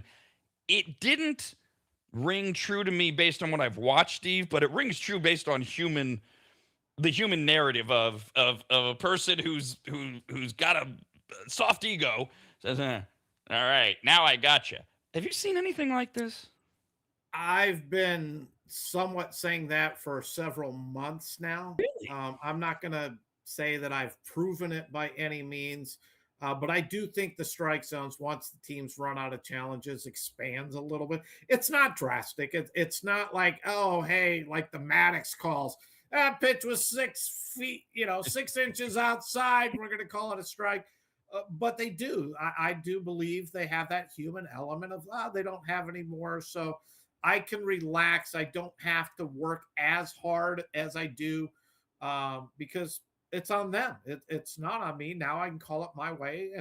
And I've felt that for quite a while now, which goes back to my original, what I said. I still think they should be able, because it doesn't take any time. You should be able to challenge any pitch you want with the penalty of, if you're the team in the field and you lose because it was a ball that you were trying to get to a strike, it adds another ball to the batter. And if you're the hitter and it was a strike and you wanted to get the ball, well, guess what? Not only do you get that strike, you get one more strike. And if your at bat's over, there's still the penalty. It goes to the next batter, even if it's to end the inning and you're the catcher that called it and you got it wrong or whatever. It goes to the next inning. It will carry over. Whoever the next batter is gets that ball or the strike, and challenge them all. Just that way it takes the umpires entirely out of it. And so they can't relax. No more challenges. Nobody's going to get on me here. I'll just call it the way I really want to. And I don't have to stress about looking bad, because if I miss a call, well, they should have had their challenge. The only time I've seen it, that I've noticed it, is when the players are getting a little more chippy about it. They're not only patting their head, but they're looking at the ump going, no way was that a strike, no way. And the ump, you can hear the attitude in the ump's voice. Player challenges it, and then God forbid the player is wrong. You can almost hear the ump kind of gloating over, call was correct. It's just, that's the only time I've seen it. But whoever this was saying kind of like what you said. I'm actually seeing a little bit more of this human nature come into play. So I thought I'd table it. Look for it over the next many weeks. Yankees placed left-hander Max Fried on the 15-day injured list. This is a new episode on Tuesday, August 18th, if you're wondering. This is because of a left elbow bruise. It's retroactive to last Friday, which is a day after he allowed 5 hits in 5 innings against Seattle. But hey, they're the Yankees. So they put Fried on the DL. They got Carlos Rodon back off the IL to start today in Baltimore. New York previously said he would make a minor league start today. Fried 4-4, 2.81 ERA in 15 starts. This is in the fourth season of the 6-year, $162 million contract for Rodon, who's 4-2 with a 3.3 ERA. Two guys, Steve, they needed to get right. They needed to get healthy. They got one. They didn't get the other one. Now the other one is Rodon. He's back, and Fried is back on the IL. Are the Yankees as deep as the Dodgers when we're talking about 5, 6, 7, 8 starters? Can the Yankees weather this? Are we still headed towards a Yankee-Dodger World Series? Let's just be hyperbolic for a second. No, I don't think the Yankees are anywhere close to being as deep as the Dodgers. No team in baseball is. On the Max Fried part is everything that I've read. This is the same injury that he had that shelved him for that 4 to 6 weeks it was earlier in the season. And if you remember back then, they had suffered an injury to a pitcher, and he came back a little bit sooner than we thought, which makes you wonder, was it still a lingering? He was able to pitch through it. And now that Rodon is coming back, now let's go get him healthy again and send him down, get him a little bit more rest. Or it's the two instances of the exact same injury different, and it just flared up again on him. So I'm curious to see where that part goes. But the Yankees needed Rodon back in the rotation to make the run. It's all about their pitching, because it hasn't been about their hitting since Judge has been out. They're one of the worst teams average-wise. They take the fewest walks. They strike out a ton. They're like one of the top strikeout teams. So Rodon, we'll see how deep he can go. Coming back from injury, he's probably going to be on about a 60, 65 pitch limit. But Shane Baz is going for the Orioles. He was supposed to be one of their top starters. Like every pitcher that goes to Baltimore, it's just a graveyard. It's kind of like going to Colorado. Just 4-12 on the year. ERA a little over 4. His last 3 outings, 0-3, ERA 4.24. He hasn't been that bad in his last 3, 1.2 whip. It's just Baltimore in that ballpark. They have no pitching, but they're playing good baseball. They did lose the last one, but they are right in the thick of the wild card race. They're tied for the last one. They just my hang up with the Orioles. They have zero pitching, and Shane Baz, as good as he may be, 4-12 just shows he's not having a good year either. All right, before we get back to the Orioles and that other wild card, one more on the Yankees. Which American League team has a better starting rotation right now, Steve, than Rodon, Schlittler, Cole, Warren, and Weathers? I think the Red Sox starting rotation has been outstanding. You look at Tolle and Bennett and etc. Sonny Gray, Ronher Suarez. I think the Red Sox are there. I think Tampa Bay. Yeah, this is all without their ace. Their best pitcher's been out. You look at Tampa Bay, and Shane McClanahan came back. I think he was kind of rushed back into it. Went 3 1/3 last night. Did not look very good, but Nick Martinez has been there. Drew Rasmussen is that Cy Young candidate who has been elite the whole season long, and people are finally starting to know who he is. But Tampa Bay, even down to Ian Seymour, has pitched pretty good for them. I think Tampa Bay's rotation's been really good. Seattle has the potential. They just suck. I was thinking, what if the Mariners just had some hitting? If they could, if the Dumper would just show up for a game or two, that and be consistent. I mean, I got who's great at home, terrible on the road. I just they can't put anything together. They cannot get any consistency at all. But I like Tampa's rotation. Red Sox pitching all season long has been one of the best pitching staffs in baseball, and we've seen it with the numbers. Well, okay, so let's jump to the Orioles. I mentioned there was a point in time on Saturday. 5 American League teams were completely, legitimately tied for that third wild card spot. There are now 6 teams that are 2 games or less out of that third spot because the Orioles have it. The Orioles are in right now today. They're the 3rd team. Rangers and the Tigers are tied with them if you go deep in the tiebreakers, whatever. Twins, Blue Jays a half game out. Guardians 1 game out. Mariners are 2 games out. There's your 6 teams. And yet it feels like to a lot of us, the Guardians and the Mariners don't really have a chance. Some of us have even dismissed the Twins. And there the Orioles sit. The last place Orioles, that's what it's felt like all year, right? It's even though it's technically the Blue Jays that are in last place, and the Orioles are hosting the Yankees. The Blue Jays are only a half game back. The who do you think? Yankees? They're not gonna. Please tell me, is the American League East gonna have 4 playoff teams? I'd love to see it, and I'd love to see the 5th place team, the last place team, be the next, the first out wild card team. And Rob, sorry to correct your math, but it's actually 7, not 6, because you threw Seattle in there at 2. When you said 6, I thought we were ending at Cleveland. That's 1 team out. No, it's 6 within the Orioles. Oh, and add the Orioles. Okay. Right, the Orioles are the 7th. No, yeah, either way, that's how absurd it is. But that's the mediocrity of the American League this year. Every team is flawed, top to bottom. I mean, even Tampa Bay, that has like a 10-game lead for home field advantage in the AL, is a flawed team. It's great for baseball. It's great for the fans. I'm sitting here in mid-August, still pretty much watching all the different games outside of KC and the A's, because that's long gone. For a matchup, but every game pretty much in the league still has some kind of playoff ramifications. It's been great. I've loved this season. I really have. The ABS did so much to get me interested in watching it. And then this mediocrity has just kept me right there because, as harsh as I was on the Red Sox, they were terrible. One of the worst teams ever. Well, not ever, but you know what I'm saying. One of the worst teams in baseball for their first 70, 75 games. And now they look like a lock. Oh, they 7 games up in that wild card race type of thing. And I haven't seen this before in any other season that I can recall that one, everyone's in it.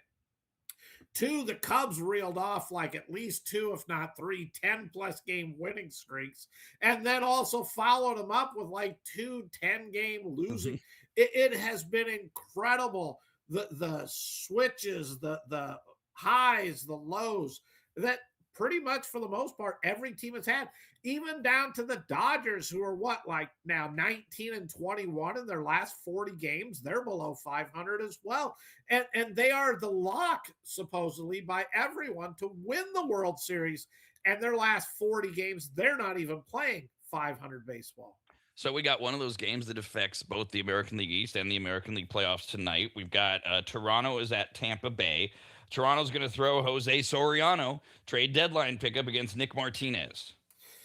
Yeah, Soriano's got a really live arm. They just waited for him to try to put it all together. The Angels, one of their pieces of a good arm, and they moved him off to Toronto. And that was the sign that Toronto's looking for the future. They moved Gausman for right now. We're out of it, but they went out and picked up Soriano. Good ground ball pitcher, having a good year, 9-6 over his last 3. He's 1-0. His ERA is 1.2. His WHIP is also 1.2, throwing the ball well. Nick Martinez has been rock solid all season long for Tampa Bay. 12-3, ERA of 2.7. His WHIP is slightly under 1.1. 2-1 in his last 3 outings. His WHIP is 1.02. Tampa Bay, man, just finds a way that has these players. Player development has been outstanding. Their scouting department has been outstanding. How they can continue, like Milwaukee, to put a quality product out there on the field year in, year out. Tribute to them, 10 games up or whatever it is in the American League for home field advantage. Good series. Toronto needs to show if they can compete this year, because they've been making a run, playing good baseball as of late. But Tampa Bay just continues to find ways to win. The other American League East team that's playing is Boston. They're going to be at home. They're hosting the Diamondbacks, who are just a game out of the wild card behind the Padres in the National League. It had this weird story where they put Ketel Marte on the restricted list after he just didn't show up for last night's game against Boston. Have you heard an update on this, Steve? It was up until 15 minutes before the first pitch before they finally X'd him out. Yes, this has gotten more and more weird. He is now flying back to Arizona, and apparently it's a knee injury now. I don't know how it goes from he goes AWOL from the team, and it's all personal injuries, to now he's going to have a MRI or whatever it is on his knee, and it became a knee issue. How would Arizona not know? And that's the part is how would they not know that he's battling a knee injury? Supposedly he said within the last week that he's had this knee injury, and I guess nobody in the training staff for the Diamondbacks did anything about it. Just a weird one. I'm curious to hear how that plays out. But tonight we got Merrill Kelly going for the D-backs. He's been pitching better as of late. 8-10 on the season, ERA a little over 5. Going up against Ronher Suarez. He's 4-3 on the season, ERA of 3.25. Even though he doesn't have a win or a loss, 0-0 in his last 3, though, he has been struggling. His ERA is 5.25. His WHIP is 1.42. He needs to get back on track because he needs to be in that middle of that rotation, quality innings. And we all know I'm a little worried about the bullpen, Garrett Whitlock going down. So we'll see how the Red Sox hold up. They won last night's game. They won it big. Arizona's not as good of a team on the road, but the Red Sox, we've talked all season long, they're still not 500 at home. Let's see if we can get them back to 500 at 31-31 and get a win tonight against Arizona. Speaking of not being 500, on the other end of the spectrum, we now have a dead heat. Worst team in the major leagues, the Sacramento, whatever we're calling them this week, Athletics, and the Los Angeles Angels of Anaheim are both at 49-76 with a 392 winning percentage, the worst in all of the majors. The Rockies, they're only a game back. Good for them. The Giants are 2 games back, and the Royals are 3 games back to be the worst team in Major League Baseball on Sunday after the Giants lost 13-7 to the Rockies. The 50-74 Rockies won the season series against the Giants for the first time in 6 years after Giants pitchers walked 10 batters and hit another, let a run in on a wild pitch Sunday. Manager Tony Vitello did the old closed door after the game emergency player meeting, blah, blah, blah, and said, amongst other things, quote, "It had the feel of a lower level junior college game as opposed to a big league game. And I was a junior college guy, so I'm not disrespecting JUCO." Well, good. Welcome to the majors, Tony. It's been like that all season for the Giants. So the fertility games continue, Steve, between these 5 teams, if you will, as they just struggle and limp towards the finish line. Giants. Tony Vitello got so mad Sunday he finally threw. Who was it? Somebody said that he nailed it. Was it Louis? No. Was it Tidwell? Oh, Tidwell was his starter. He played for the Volunteers. He thought that the coach had the right tone. I don't know how much Tidwell matters at this point. We've said all there is to say about all 5 of these teams, haven't we? I mean, they're just terrible. I don't get it, though. I mean, the Giants have played 125 games. That speech was about 100 games too late, back when they still would have been in it. To do it at this point, it's like, what's the purpose? Was he so far behind at learning how to be a manager at the major league level? And we know we pulled him straight out of college. I get that. And that's on Buster Posey. But did it take him 125 games to finally figure out we're a garbage? We're playing like a poor JUCO college baseball team. We all were saying this back in April. And he's just now figuring this out. How slow is this guy? Down to his, Bryce Eldridge. Oh, I love his attitude. He just can sit on the bench and be happy. And we love his team attitude. The guy, I just, sorry, but it made me go back at Buster Posey. Mm-hmm. Like, is Buster Posey really overmatched? Because I honestly believe he is now. I think he's way overmatched. He shouldn't be in that position. I'm glad to see the Giants are finally going to the kids and bringing them up and seeing who can play.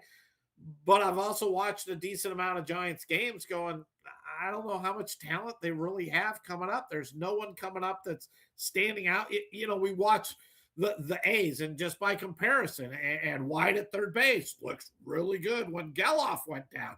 You watch Jacob Wilson go down, and you have a Kuroda Grauer, who looks really good out there. We watched Bullpen come up, look really good. You see these players, and I forget who the last one was because you brought him up like in the last week, and you're like, wow, this guy even looks really.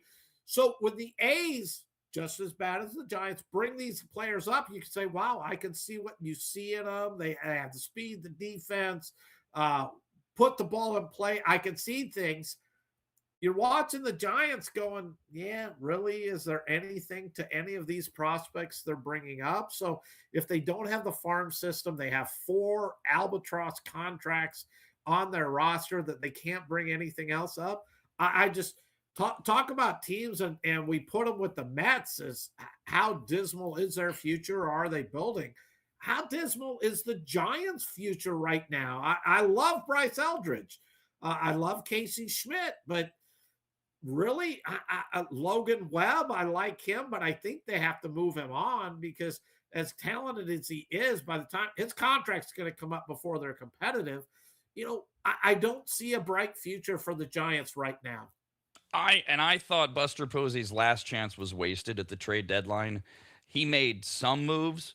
A really seasoned, knew what he was doing exec would have found a way to offload all of those, or all of them except one. And I thought that was his last shot to make a lot of us go, okay, all right, he's getting his sea legs, because it does feel like they don't know where they're going. They're rudderless. But they play a game that matters tonight. Not to them, because who cares about the A's and Royals? The Giants are in Cleveland. That's where it matters. Foster Griffin is going to throw for Cleveland against Carson Whisenhunt tonight. And Whisenhunt, I believe he had 2 outings ago, a really good outing. The last one, I think, was not very good, but learning at the major league level, 3-3, ERA over 6. His whip is for the season 1.7. Good for them. Learn here. Don't expect much. Foster Griffin's the pitcher that they brought over from the Nationals. He'd been an outstanding pitcher for Washington so far this year. He was supposed to move to the front of the rotation to help him out. He has not pitched very good with Cleveland since he's come on board. He is 13-4, ERA a little over 3, but he's 1-2 in his last 3 outings. His ERA in his last 3 outings, to give you an idea, and I know that at least 2 of those are with Cleveland. 7.71 with a whip of 1.74. He's not an overpowering pitcher. He'd been pitching the last 3 years in Japan is where he learned how to pitch because he wasn't even a prospect. He is a pitcher of control, spot his pitches, and he's had an outstanding season. I think that's why Washington moved him, because they didn't see a whole lot of upside. The season he had in the first half was as good as he's ever going to be. Cleveland took a gamble on him. They need him to pay off because Cleveland's not going to have a chance to chase down the White Sox if they don't get some productivity out of him, because Tanner Bybee, even though he's pitched good, no run support, and I think he's now, 4-11, 4-12, something like that. So they need someone who can win some games out of that starting rotation for them. And you mentioned Cleveland tracing down Chicago for the Central.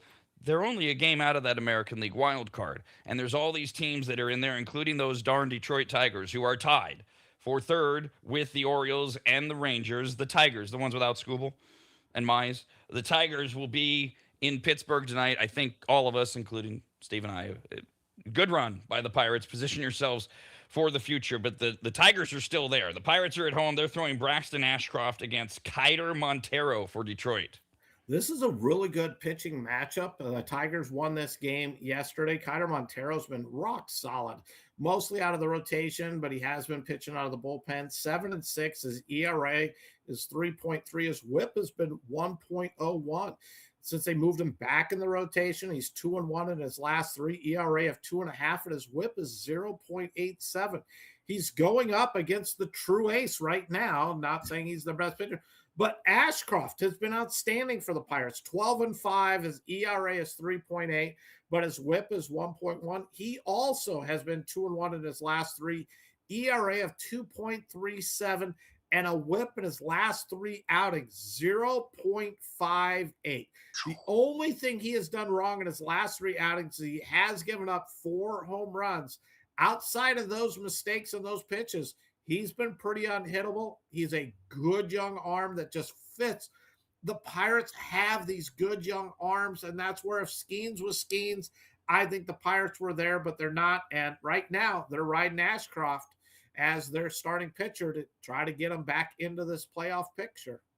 One other game we'll throw at you from Major League Baseball. The Braves stay 6.5 up as they kind of lumber along. And Steve, you were alluding earlier to how far can the Braves go and your faith in them. And then there's these darn Twins who are a half game back in that American League wild card race. They are right behind the Orioles, the Rangers, and the Tigers, who are tied for that 3rd spot. And once again, Atlanta's at Minnesota with Tyler Mahle for Atlanta against Zebby Matthews. Yeah, this is a pitching matchup of 2 pitchers I'm not big fans of, as you said. No, Mahle, we watched him with the Giants, and that was one of Posey's players. Let's bring him in. He can solidify this rotation. He did nothing. He's 4-9 on the season. His WHIP is 1.32. But he has pitched better. He goes to Atlanta, and suddenly he's throwing the ball better. And I want to say his last couple outings with the Giants were good as well. He's 1-0. His ERA the last 3 is 3.18. His WHIP is 0.91. So he's kind of figured it out a little bit. Zebby Matthews, 6-8, ERA over 5.3. His WHIP's 1.35. He's 2-0 in his last 3 outings because the Twins have put up run support, because his ERA has been 6 in those last 3 outings, and his WHIP is 1.53. He's not a great pitcher. He is solely the Twins have to put someone in the rotation and hope they can get some innings out of him. But he's not going to win consistently, never will. And Braves, these are the games they find a way to win. They turn Mahle around. He'll probably go out and find a way to win on the road again tonight. whatever extent you care what people say, a little bit of, quote, late-breaking news. There's been this rumor about 49ers running back Christian McCaffrey, who suddenly got this tightness and missed a week of practice right around the time that Bijan Robinson and Jamar Gibbs were renegotiating their deals on hold-ins at 49ers camp right after today's joint practice with the Chargers. 49ers head coach Kyle Shanahan sought to end the speculation, saying that there is no contract-related issue between McCaffrey and the Niners. Quote, I think they, meaning the media, make a lot of assumptions, and that would be one they're very wrong on. If it wasn't Christian, and if we were in a game week, he would play today. Whatever. So he's of course, this is the team that lied to us about Christian McCaffrey on opening night, a season or two ago. And what? It took him to like week 10 before he came back to play. So can we really believe Shanahan in this situation as well? No. Have a great day. We're back tomorrow. This has been a presentation of the Rob and Steve Sports Show, brought to you by the Rad Network and is copyrighted by the radnetwork.com and Williams Broadcasting for the private use of our audience. Any reproduction, accounts, or descriptions of whatever Rob and Steve just talked about without the express permission of the Rad Network